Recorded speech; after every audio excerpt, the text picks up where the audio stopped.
भगवान युधिष्ठिर कृष्ण जी से कृष्ण पूछते हैं कि हे प्रभु, कि हे भगवान, ये जो आषाढ़ मास का जो महीना आता है, इस आषाढ़ मास के जो कृष्ण पक्ष की एकादशी होती है, सो प्रभु मुझे उस एकादशी का आप नाम बतलाने की कृपा की और उस एकादशी का संपूर्ण वर्णन आप मुझे बतलाने की कृपा की।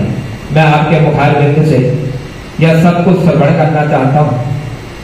युधिष्ठिर के पूछने पर भगवान कृष्ण कहते हैं कि हे युधिष्ठिर, कि हे राजन, ये जो आषाढ़ मास होता है, इस आषाढ़ मास की जो एकादशी होती है, उस एकादशी को जो है योगिनी के नाम से जाना जाता है। यह योगिनी एकादशी होती है। सो हे राजन, इस एकादशी का यदि कोई श्रद्धा पूर्वक यदि पालन कर लेता है, या बड़े बड़े पापों का नाश करने वाली और मोक्ष प्रदान करने वाली यह योगिनी एकादशी संसार सागर में डूबे हुए प्राणियों के लिए जो है एक नौका के समान जो है कार्य करती है, और तीनों लोकों में यही एक सबसे उत्तम व्रत है। यह एकादशी के अलावा ऐसा कोई व्रत नहीं है कि जो तीनों लोगों में फल प्रदान करे, या तीनों लोगों को फल प्रदान करने वाली एकादशियां होती। इसीलिए एकादशी व्रत करने वाला भगवान को अत्यंत प्रिय होता है। सो हे राजन, मैं आपको एक प्राचीन इतिहास बतलाता हूँ इस योगिनी एकादशी का। सो कृपया करके आप श्रवण कीजिए। इस योगिनी जो एकादशी है, इस एकादशी का जो व्रत है करने से जो फल प्राप्त होता है, उस फल की महिमा में आपको बतलाने की कृपा करता। सो हे राजन, आप श्रवण कीजिए। एक प्राचीन समय की बात है कि एक अलकापुरी नाम की एक नगरी थी, और वहां पर जो है जो राजा निवास करते थे, उसका नाम था कुबेर। यह कुबेर राजा उस अलकापुरी में रहा करता था, और यह जो है सदा ही भगवान शंकर का भक्त था, और भगवान शंकर की ही यह जो है पूजा में हमेशा तत्पर रहा करता था।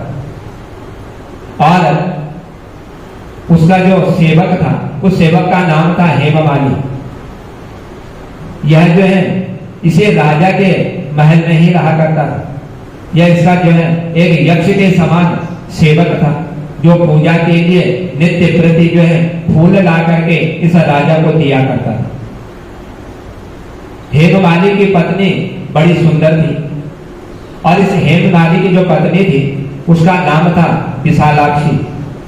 यह विशालाक्षी की पत्नी थी, और यह यक्ष काम पास में आवृत्त होकर के सदा अपनी पत्नी में आसक्त रहता था। यह हमेशा जो है अपनी पत्नी के साथ रहता, ना तो यह भगवान की अभी पूजा करता, और राजा से जो कुछ भी कहता था उस कार्य में यह विलंब किया करता था, समय से उस कार्य को नहीं करता था जो राजा कहा करता था।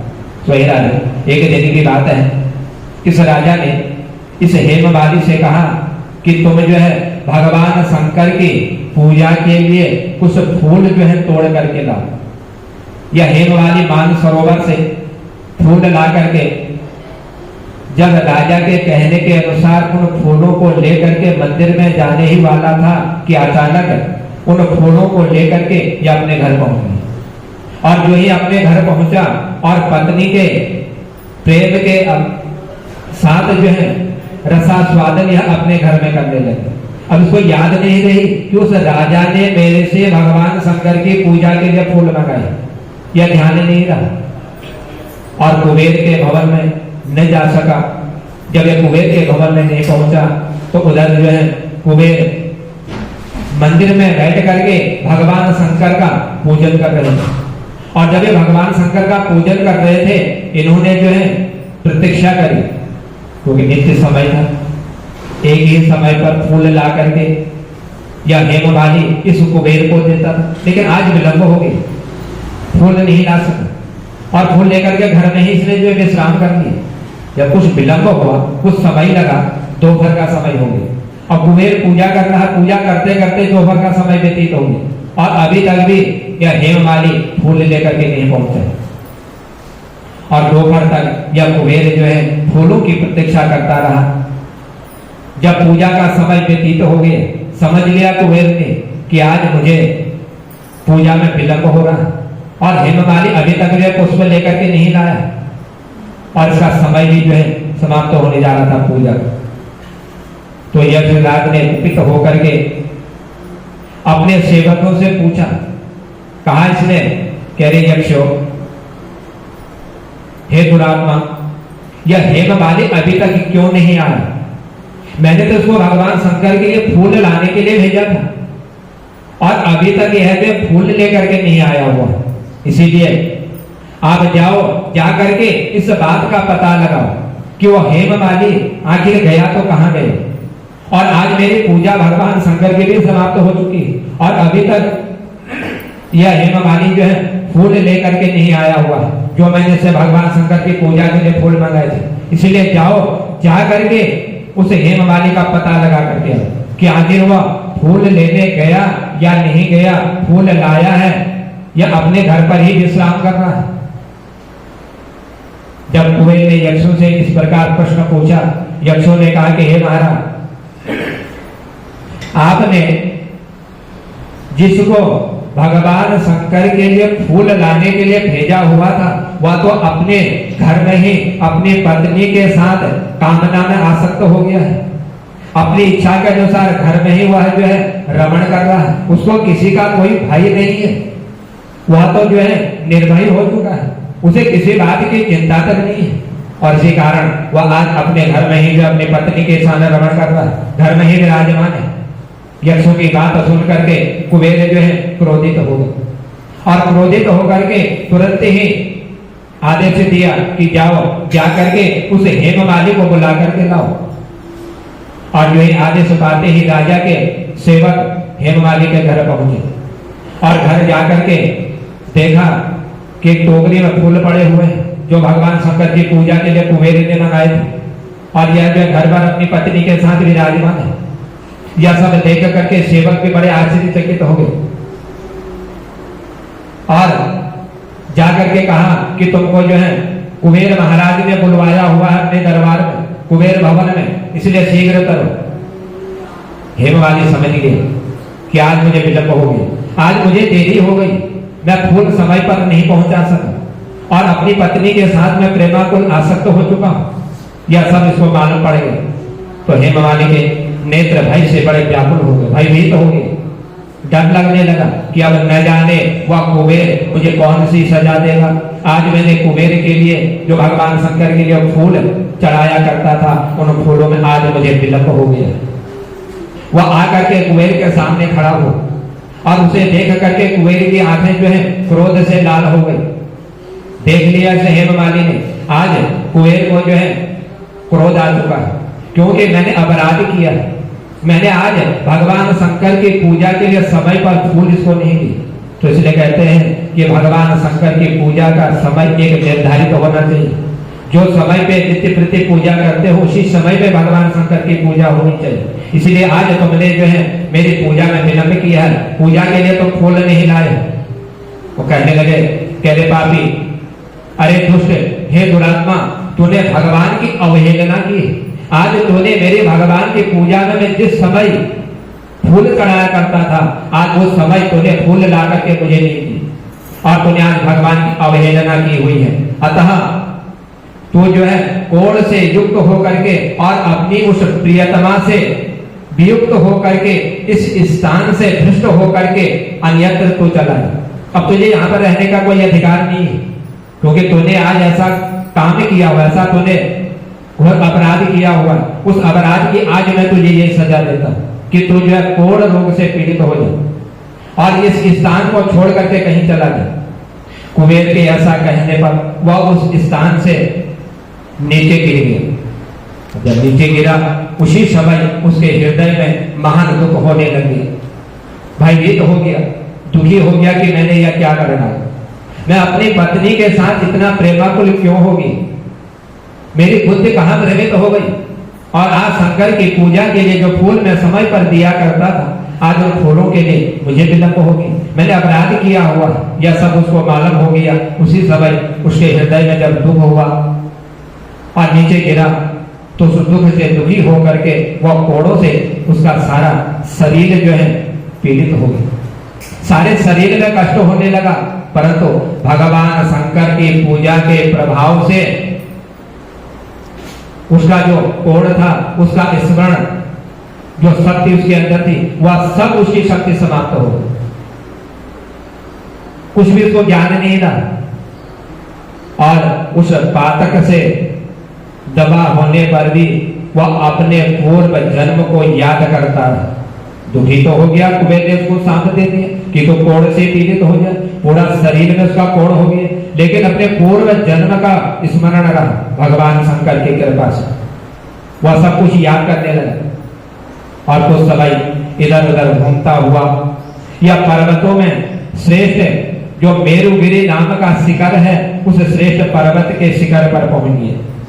और यहाँ पर इसने जो है तपस्या के पुंज मुनिवर मार्कंडेय देव को उस स्थान पर देखा, उस पर्वत पर जहां पर यह मार्कंडेय मुनि जो है तपस्या कर रहे थे। इनके दर्शन हो गए और यह पाप कर्मा यक्ष जो है दूर से ही मुनि के चरणों को उसने प्रणाम की। नजदीक नहीं गया मुनि के, क्योंकि भय था, क्रोध, दुखी हो रहा था। एक तो कुबेर ने उधर सामने दे दिए, मैंने अपराध किया, और यदि फिर मैं दोबारा अपराध कर लूं अपने इस कोड़े हुए शरीर से, यदि मैंने मुनि के चरण स्पर्श कर दिए और कहीं यह क्रोधित हो गए और क्रोधित होकर के कहीं इन्होंने मुझे फिर से साथ दे दिया, इस भय के कारण यह दूर से इसने मुनि को प्रणाम किया। मुनिवर मार्कंडेय ने उसे भय से कांपता हुआ देख करके परोपकार की इच्छा से निकट अपने बुलवाया और अपने समीप बुलवाया। देखा कि यह तो बड़ा कांप रहा है, बड़ा दुखी हो रहा है, क्योंकि साधु संत मुनि जो है उपकार करते, दूसरों का भला करते, कभी दूसरों के बोला नहीं करते। इसलिए इनने सोचा कि एक दुखी है, आज कुछ मेरा उपकार हो जाए, मैंने जो तपस्या की है इस तपस्या का कुछ फल जो है आज मुझे प्राप्त हो जाए, शायद हो सके मैं इसका कुछ उपकार करूं, इसका कोढ़ जो है यह सही हो जाए।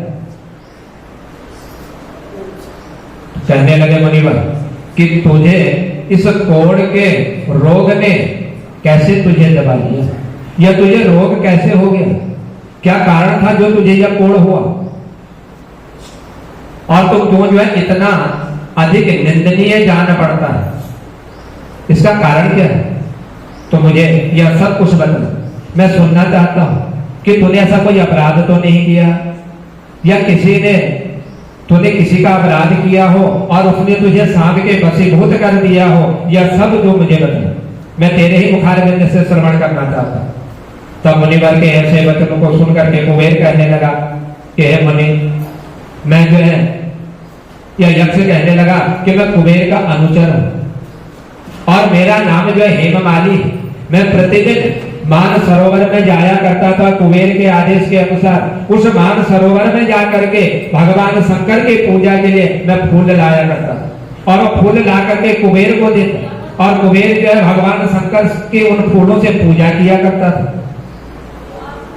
तो एक दिन पत्नी के सहवास के सुख में फंस जाने के कारण मुझे समय का ज्ञान नहीं रहा, मुझे मालूम ही नहीं हुआ कि मैं कब मेरे फूल लेकर के कुबेर को देने जाता था, उस समय का मुझे ज्ञान ही नहीं रहा, मैं सब कुछ भूल गया।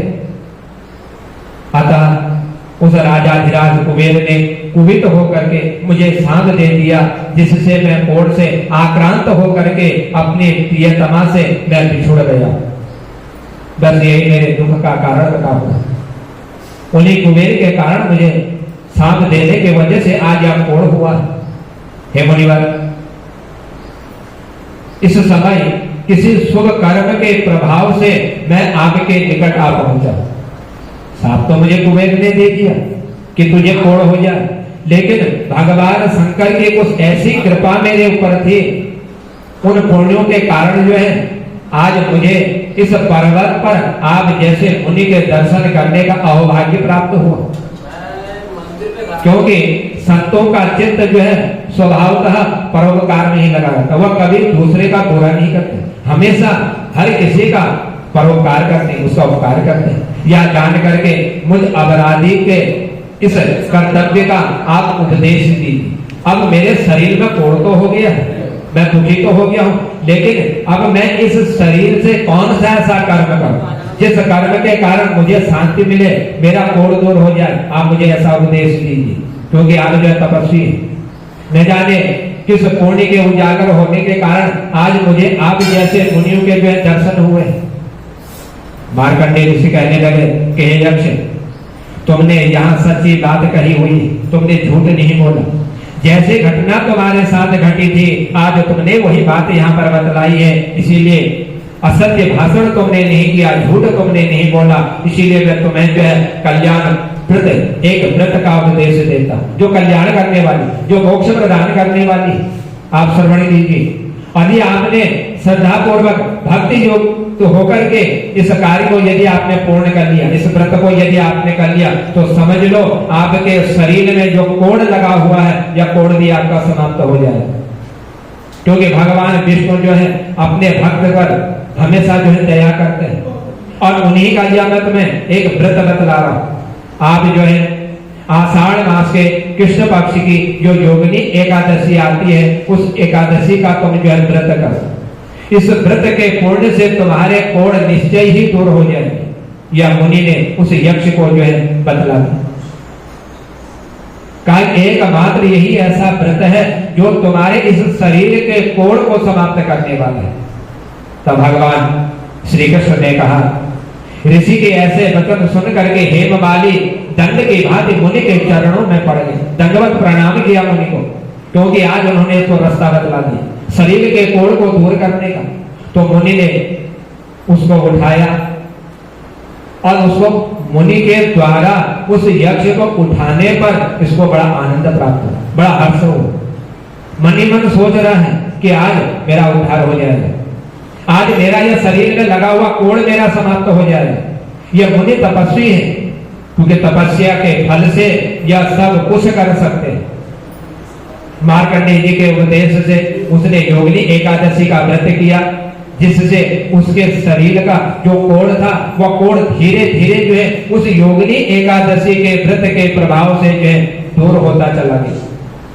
मुनि के कहने के अनुसार उस उत्तम व्रत का अनुष्ठान करने पर वह पूर्ण सुखी होगी। श्रद्धा पूर्वक किया था। एक तो उधर जो मुनि को उसने कहा था वह बिल्कुल सत्य वचन कहे, झूठ नहीं बोला था, और दूसरा मुनि के कहने के अनुसार ही इसने उस व्रत को किया था। इसने जो है जब आषाढ़ मास की एकादशी आई, इस एकादशी के एक दिन पहले दसवीं के दिन इसने जो है अन्न का सेवन नहीं किया। दसवीं के दिन भी इसने जो है फलाहार किया, और वो भी बिना नमक के इसने फलाहार किया था। और एकादशी का इसने उपवास किया, और द्वादशी के दिन पारायण करके भगवान विष्णु की पूजा करके भोग लगा करके इसने स्वयं जो है भोजन किया। तो 3 दिन का इसने जो है व्रत करके एकादशी को संपूर्ण इसने किया। उस एकादशी को शुद्ध करने के ही वजह से इसके शरीर के सारे कोढ़ जो है समाप्त हो गए। सोहे राजन, यह योगिनी एकादशी का जो व्रत है, यह योगिनी एकादशी का व्रत ऐसा ही फल देने वाला है, और ऐसे ही यह जो है पापों को दूर करने वाला है। जो 88,000 ब्राह्मणों को भोजन कराता है, और उनके समान जो है उस व्यक्ति को इस योगिनी एकादशी के व्रत के फल से प्राप्त हो जाता है।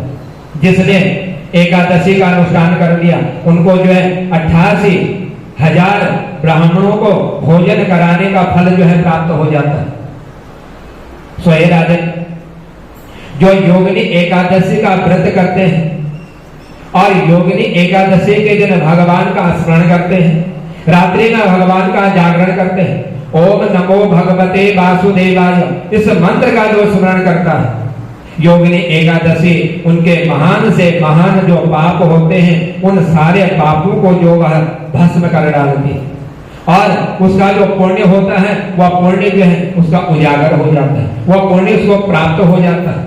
इसलिए हे राजन, जो इस एकादशी की कथा का जो श्रवण कर लेता है, जो इसको सुनता है या दूसरों को सुनाता है, जो इसको पढ़ता है, दूसरों से पढ़वाता है, उस व्यक्ति के जन्म जन्मांतर के जितने भी पाप होते हैं, या सारे पाप इस योगिनी एकादशी के व्रत के प्रभाव से सब समाप्त हो जाते हैं। इसलिए हे राजन, यह एकादशी का जो व्रत है, यह अवश्य मनुष्य को मोक्ष प्रदान करने वाला। जिस तरह से उस यक्ष ने ऋषि के कहने के अनुसार इस एकादशी के व्रत के द्वारा अपना कोण सही कर दिया, यदि कोई श्रद्धा पूर्वक भगवान की एकादशियों का यदि व्रत कर लेता है तो अवश्य ही उसको मनोवांछित फल जो है प्राप्त हो जाता है। क्योंकि भगवान विष्णु, भगवान शंकर ये सब एक ही रूप वाले हैं। इनके पूजा करने से मनुष्य को जो है अवश्य मोक्ष की प्राप्ति होती है। इसलिए हे राजन, यह मैंने आपको उस आषाढ़ मास की योगिनी एकादशी का महत्व मैंने आपको श्रवण करवाया, जिसको सुनने मात्र से ही मनुष्य जो है पाप रहित हो जाता है, उनके पाप समाप्त हो जाते हैं और इस शरीर को त्यागने के बाद वह मनुष्य फिर जो है जन्म और मृत्यु के बंधन से भी जो उसको मुक्ति प्राप्त हो जाती है, ना भी उसको मनुष्य योनि में जन्म नहीं लेना पड़ता। वह भगवान के ही चरणों में जो है हमेशा स्थिर रहने वाला हो जाता है। इसलिए राजन, इन एकादशियों का अनुष्ठान करने से, इनका व्रत करने से मनुष्य की हर मनोकामना पूर्ण होती है। जो जिस भाव के द्वारा, जिस इच्छा के द्वारा भगवान का भजन कीर्तन पूजन करता है, भगवान उसी भावना के द्वारा अपने भक्त की समस्त मनोकामना को पूर्ण करने वाले होते हैं। बोल भाग्य बिहारी लाल की।